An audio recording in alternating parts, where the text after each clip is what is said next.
YouTube channel. ಇವತ್ತಿನ ದಿನ carrot halwa ಯಾವ ರೀತಿ ಮಾಡೋದು ಅಂತ ನೋಡೋಣ ಬನ್ನಿ. ಈಗ ಕ್ಯಾರೆಟ್ ಹಲ್ವಾಗೆ ಬೇಕಾಗಿರೋ ಅಂಥ ಇಂಗ್ರೀಡಿಯೆಂಟ್ಸು, ಒಂದು 4 ಕ್ಯಾರೆಟನ್ನ ಚೆನ್ನಾಗಿ ಫ್ರೆಶ್ ಆಗಿರೋ ಅಂಥ ಕ್ಯಾರೆಟ್ನ ನೀಟಾಗಿ ತೊಳೆದು ನಾನು ತುರ್ಕೊಂಡಿದ್ದೀನಿ. ಹಾಗೆ 1 ಕಪ್ ಆಗುವಷ್ಟು ಹಾಲು, ಮತ್ತು ಗೋಡಂಬಿ, ದ್ರಾಕ್ಷಿ, ಮತ್ತು ಸಣ್ಣದಾಗಿ ಹೆಚ್ಕೊಂಡಿರೋ ಅಂಥ ಬಾದಾಮಿ ಮತ್ತು ಪಿಸ್ತಾ ಮೇಲ್ಗಡೆ ಇದಕ್ಕೆ, ಮತ್ತು ತುಪ್ಪ ಬೇಕಾಗುತ್ತೆ. ಅದಾದಮೇಲೆ ಸಕ್ಕರೆ, ಆಮೇಲೆ ಸ್ವಲ್ಪ ಚಿಟಿಕೆ ಅಷ್ಟು ಏಲಕ್ಕಿ ಪೌಡರು. ಈಗ ಮಾಡೋಣ. ಈಗ ಮೊದಲಿಗೆ ನಾನು ಒಂದು ಕುಕ್ಕರ್ ಪ್ಯಾನನ್ನು ಇಟ್ಕೊಂಡಿದ್ದೀನಿ. ಈಗ ಮೊದಲಿಗೆ ತುಪ್ಪವನ್ನು ಹಾಕೊಳ್ಳೋಣ.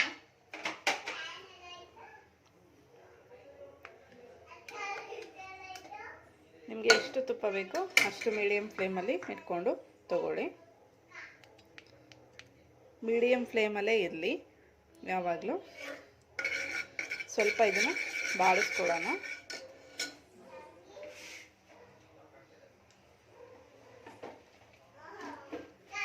ಈಗ ನಾವು ಏನು ಕ್ಯಾರೆಟ್ ತುರಿದಿರೋ ಇಟ್ಕೊಂಡಿದ್ದೀವಿ ಅದನ್ನು ಇದಕ್ಕೆ ಹಾಕೊಳ್ಳೋಣ ಸ್ವಲ್ಪ ಸ್ವಲ್ಪನೇ.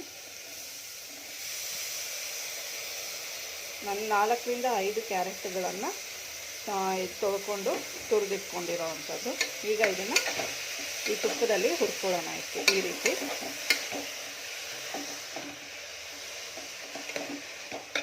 ಇದು ನೀಟಾಗಿ ರೋಸ್ಟ್ ಆಗಬೇಕು. ಈಗ ಅದು ರೋಸ್ಟ್ ಆಗಿದೆ ಸ್ವಲ್ಪ.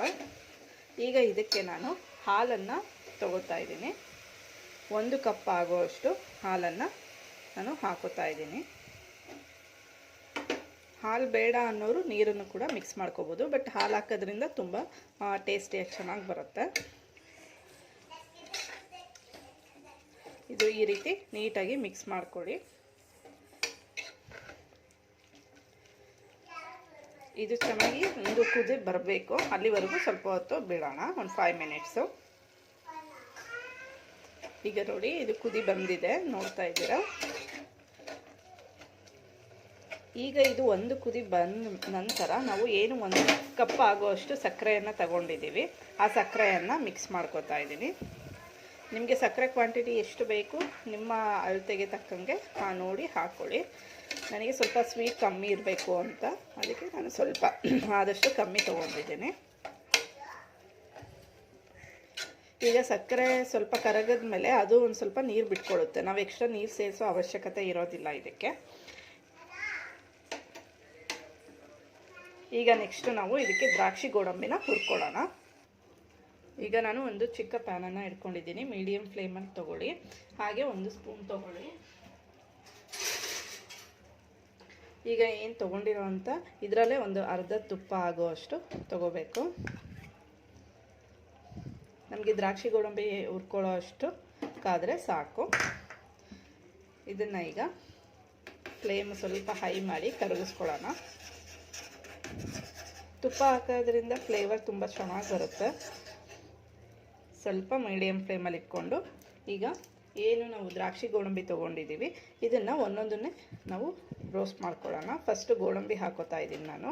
2 ಮಿಕ್ಸು ಒಟ್ಟಿಗೆ ಹಾಕೋಬೇಡಿ, ಯಾಕೆಂದರೆ ದ್ರಾಕ್ಷಿ ಉಬ್ಬೋದ್ರಿಂದ ದ್ರಾಕ್ಷಿನ ಕೊನೆಯಲ್ಲಿ ಹಾಕ್ಕೊಂಡು ನೀವು ರೋಸ್ಟ್ ಮಾಡ್ಕೋಬೇಕು.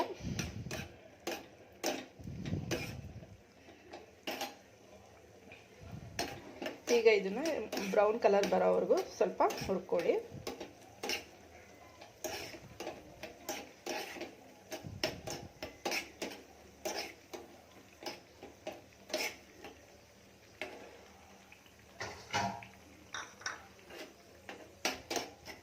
ನೋಡಿ ಆಲ್ಮೋಸ್ಟ್ ಬ್ರೌನ್ ಕಲರ್ ಬರ್ತಾ ಇದೆ. ಇದನ್ನು ನಾನು ಒಂದು ಸೈಡಲ್ಲಿ ಬೌಲಿಗೆ ಹಾಕಿಡ್ಕೋತೀನಿ. ಮತ್ತು ಇದಕ್ಕೆ ನಾನು ಏನು ದ್ರಾಕ್ಷಿ ತೊಗೊಂಡಿದ್ದೀನಿ ಅದನ್ನು ಹಾಕೋತಾ ಇದ್ದೀನಿ. ಇದೂ ಅಷ್ಟೇ, ಇದು ಚೆನ್ನಾಗಿ ಬಲೂನ್ ಊದ್ದಂಗೆ ದಪ್ಪದಾಗಿ ಉಬ್ಕೊಳ್ಳುತ್ತೆ. ಅಲ್ಲಿವರೆಗೂ ರೋಸ್ಟ್ ಮಾಡ್ಕೊಳ್ಳಿ. ಸಿಯೋ ಥರ ಉಬ್ಕೋಬಾರ್ದು, ಅದು ಟೇಸ್ಟ್ ಬರೋದಿಲ್ಲ. ನೋಡಿ ಈ ರೀತಿ ಸ್ವಲ್ಪ ಮೀಡಿಯಮ್ ಫ್ಲೇಮ್ನಲ್ಲೇ ಇಟ್ಕೊಂಡು ರೋಸ್ಟ್ ಮಾಡ್ಕೊಳ್ಳಿ. ಆಲ್ಮೋಸ್ಟ್ ಉಬ್ಬಿದೆ. ಈಗ ಗ್ಯಾಸ್ ಸ್ಟವ್ನ ಆಫ್ ಮಾಡ್ಕೊಳ್ಳೋಣ. ಇದನ್ನು ಕೂಡ ಒಂದು ಪಕ್ಕಕ್ಕೆ ಎತ್ತಿಟ್ಕೊಳ್ಳಿ.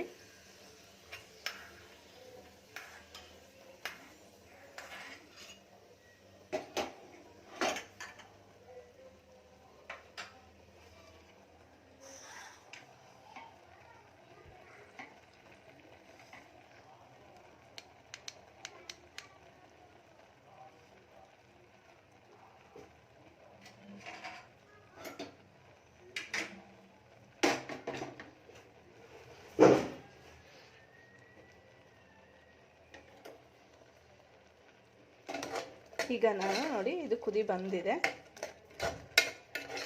ಈಗ ಇದಕ್ಕೆ ನಾನು ಸ್ವಲ್ಪ ಏಲಕ್ಕಿ ಪೌಡರ್ ತೊಗೊತೀನಿ, ಹಾಕೋತೀನಿ. ಸ್ವಲ್ಪ ಆದರೆ ಸಾಕು. ಅದಾದ ನಂತರ ನಾನೇನು ದ್ರಾಕ್ಷಿ ಗೋಡಂಬಿ ಹುರ್ಕೊಂಡಿದ್ದೆ ಅದನ್ನು ಸಹ ಸೇರಿಸ್ಕೋತೀನಿ.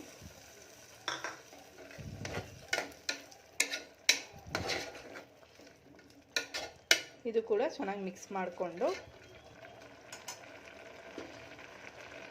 ನಾನು ಏನು ದ್ರಾಕ್ಷಿ ಗೋಡಂಬಿ ಹುರ್ಕೊಂಡಿದ್ನೋ ಅದು ತುಪ್ಪ ಇತ್ತಲ್ಲ ಅದನ್ನು ಸಹ ಮಿಕ್ಸ್ ಮಾಡ್ಕೋತೀನಿ.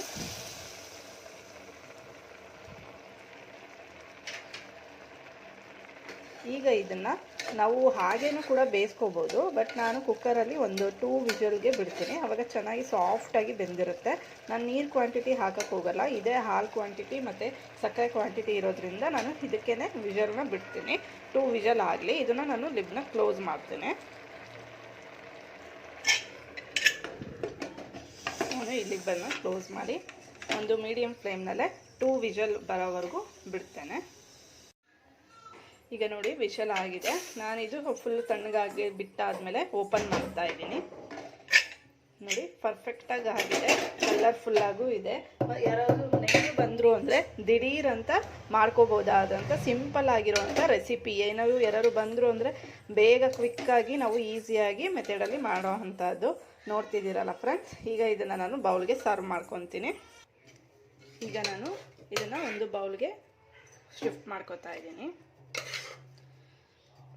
ತುಂಬಾ ರುಚಿಯಾಗಿರೋವಂಥ ಒಂದು 15 ಮಿನಿಟ್ಸಲ್ಲೆಲ್ಲ ಮಾಡ್ಬೋದಾದಂತಹ ಸ್ವೀಟು. ಯಾರು ಬಂದರು ಅಂದರೆ ದಿಢೀರಾಗಿ ಮಾಡಬೇಕಾಗಿರೋವಂಥದ್ದು. ಆವಾಗ ಬಂದವ್ರಿಗೂ ಕೂಡ ತುಂಬಾ ಇಷ್ಟ ಆಗುತ್ತೆ.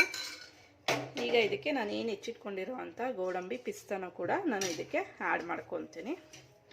ಈ ರೀತಿ ಡೆಕೋರೇಟಿವ್ ಆಗಿರಲಿ ಅಂತ ಅಷ್ಟೇ.